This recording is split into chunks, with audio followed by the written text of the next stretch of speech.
A UK employer recently contacted me to make recommendation for 2 data analyst role, 1 data architect role, and 2 software developer role.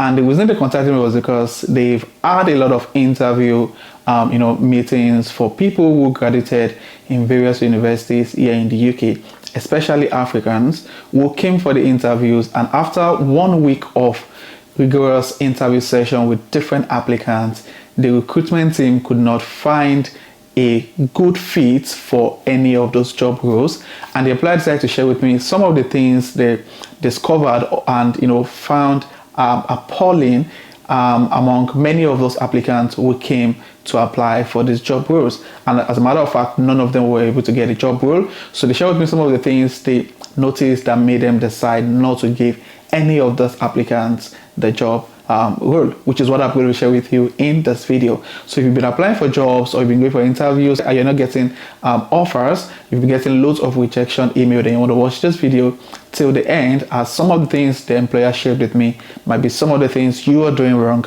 that is making you get rejection email after those interviews. So if you think this interests you, don't go anywhere, keep watching. And if you haven't clicked on the red subscribe button below, please do click on the red subscribe button below to join the amazing growing family. So without further ado, let's get right into the video. Getting a job in the UK goes beyond creating a masterpiece CV. Now, that's why the interview is usually a part of the recruitment process. The interview would like to meet you in person to, get some kind of positive energy that they are looking for anyone who is going to fill in the job role they've put out for vacancy. And the truth is, many people go with the wrong attitude or the wrong approach towards their job role. Now, this UK employer I spoke to a couple of weeks ago wanted me to make recommendation for people to fill in some job roles for data analyst, data architect, and software developer role. I decided to, because there are just few job vacancies, I decided to share this vacancy with people that are on my one-to-one paid session. I went through that CV with them, and I was able to help them make corrections and give my suggestions on how they can make their CV better. And I decided to share some of this vacancy and recommended these people. Now, because of the fact that the CV was well structured, I was able to get the employer to give me a link whereby they were able to apply for this job role. And I think I gave about 10 people this job vacancy, and 8 of them were able to get an interview invite after the recruitment team vetted their CV and were impressed with what they saw. And some of the feedback I got from this employer, from the previous people they already interviewed for this job role, and the employer categorically said many of these applicants were Africans and Asians, some Indians, who recently graduated from different universities here in the UK. And one of the things the employer shared with me that they were highly displeased with as regards these applicants was the fact that many of the applicants filled the job vacancy role, answered some of those questions making use of ChatGPT. This is absolutely ridiculous. Yeah, we understand that the AI is taking over. The AI is the future. The AI is going to, get people out of their jobs. However, if you're applying for a job role, it is absolutely ridiculous to answer those questions by putting those questions on ChatGPT and just copying and paste the answers on your recruitment application, and you expect them not to discover. Now, what the recruiter or what the recruitment team did when they discovered this was that they had to copy people's answer to the questions asked and paste them on Google, and it was clearly stated that this particular sentence was produced by an artificial intelligence software, which is ridiculous, honestly. And it's really sad because I think one of the things the recruitment team saw that made them got a bit skeptical about some of the answers they got from people who pushed out applications in addition to their CV was that they discovered that many of these applicants were stating things that they as recruiters felt those people should not have those experience. They were looking for people who are looking for instance, people applying for data analyst role who had never worked in the UK, who had no UK work experience, freshly, just graduated from the university, and they were stating in the answers of the questions asked that they've worked with some statistical tools that are majorly used in the UK, and they were a bit skeptical that checking your work experience, you haven't worked in any UK organization. How come you had experience using the softwares that are used by major organizations in the United Kingdom? The software are not used elsewhere. They are, specific to certain organizations, and they got a bit, curious. Then they decided to start copying people's answers on Google, and they were able to discover that it was provided by an AI software, which, disqualified many of the applicants. And for those that they were not so certain if they got their answers from AI, they called many of them for interviews. And one of the things they discovered, so before I go to those who were called for interviews, for those who were not called for interviews, they also discovered that many of them their CV were saying something totally different from what is on the job description.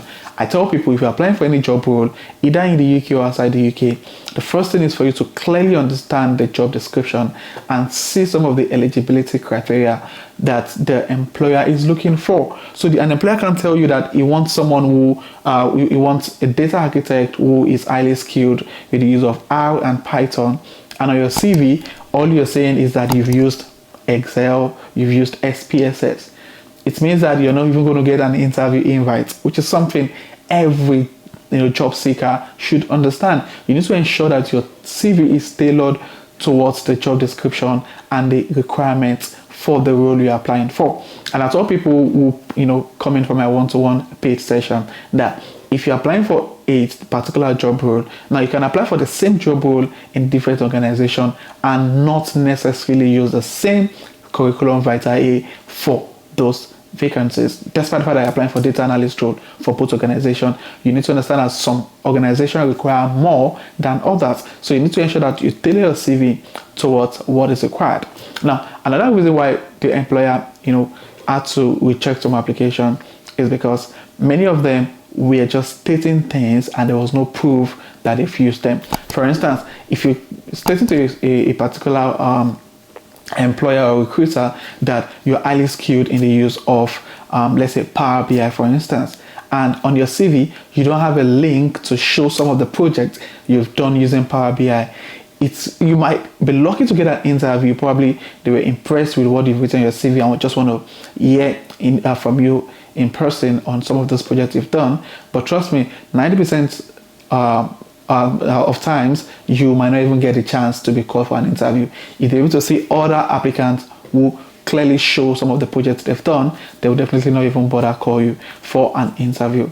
Now, another thing the interviewer mentioned was the fact that many people who came for the interview were not so confident. Now, for one of the things she mentioned was that a particular applicant was talking about some of the projects he has done, and they could see a lot of doubts because it was chittering. He wasn't, his words were not coherent. They knew that he would just probably read about those things and decided to come tell them during the interview without, there's a difference between you saying something you've done and you reading about what someone has done and just saying it again. So it's very important for you to ensure that you have the adequate skill, the adequate, requirement before applying for any job. Many of these recruiters are really getting strict because they are getting loads of application.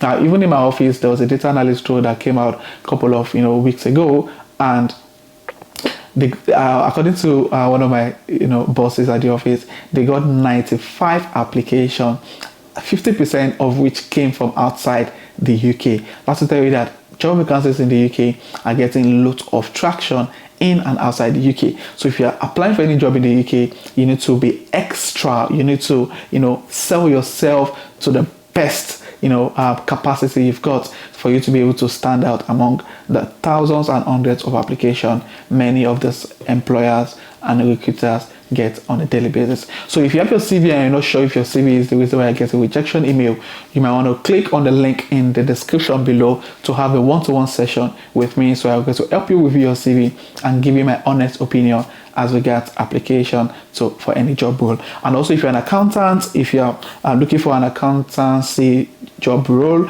or you're looking for a job role as a data analyst, a data architect, then you want to have a chat with me. There are quite a lot of vacancies available at the moment that you can apply to. Now, 3 of those who came in contact with me a couple of days ago shared with me just a few nights ago that they've been able to get interview invites, and this is after working with them on their CV and also sharing my insights on how to effectively apply for job role. So if you want to have a one-to-one chat, please click the link in the description below, and I will see you very soon. So this will be the end of this video. If you find this video resourceful, click on the like button.